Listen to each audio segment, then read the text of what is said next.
Alam niyo ba sa Cagayan, ano, isa agricultural land, agricultural region.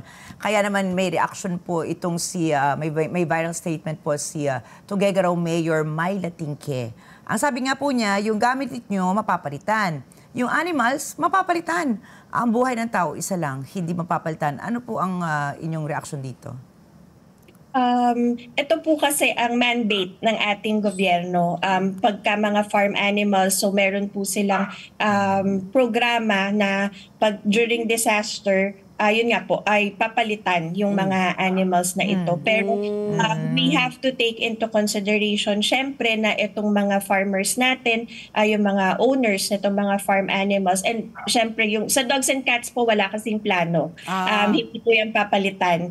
Yung mga agricultural animals lang po ang pinapalitan ng ating replaceable. Yes.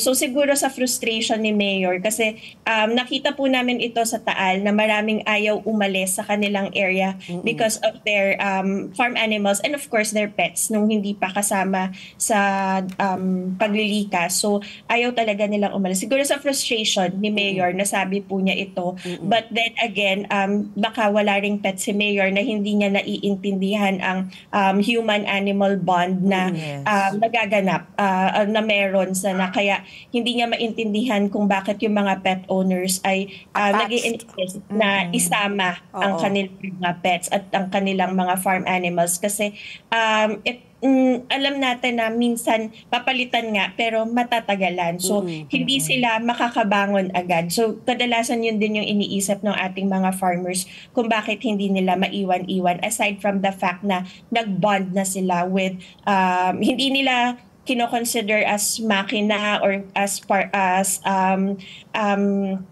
gamit. But they consider these animals as their partners in their livelihood.